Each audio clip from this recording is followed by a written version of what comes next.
On ne s'y attendait pas du tout, mais c'est la voiture de l'année. On les attendait dans les téléphones, dans la technologie et aujourd'hui, ils sont dans l'automobile. Ils l'ont bien évidemment réussi parce qu'il est en tête des ventes cette année et c'est la SU7 de Xiaomi. Bienvenue chez Imotrix, l'entreprise qui s'est fait le défi de faire de la mobilité électrique en Afrique une réalité. Je pense bien ne plus avoir à vous convaincre sur le niveau de confort et de technologie des véhicules chinois et vous connaissez particulièrement cette entreprise parce que vous avez eu à utiliser certainement leur téléphone.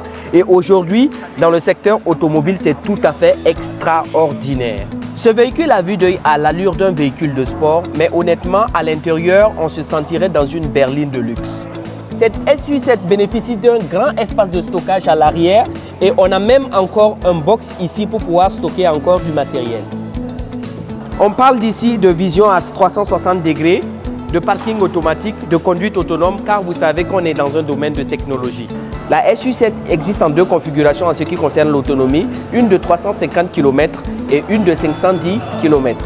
On retrouve encore une fois de plus les radars laser LiDAR qui permettent au véhicule d'assister sa conduite autonome.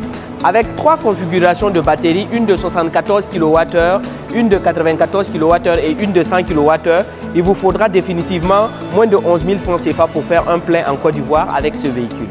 C'est absolument l'équivalent d'un véhicule de sport car il faut savoir que ce véhicule peut aller du 0 à 100 en seulement 2,54 secondes pour sa version top et la version normale 5,4 secondes.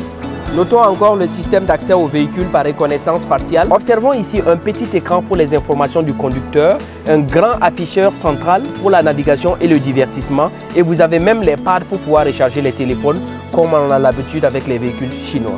En plus du véhicule, il est parfaitement possible de pouvoir s'acheter des accessoires pour ceux qui sont fans de la marque. Nous savons maintenant tous que la majorité des véhicules électriques ne sont pas obligés d'avoir un moteur dans le capot. Et c'est le cas avec cette Xiaomi SU7 où le moteur est à l'intérieur et vous avez encore un espace de stockage ici. Et ça nous rappelle un peu la Tesla que nous avons eu à essayer récemment.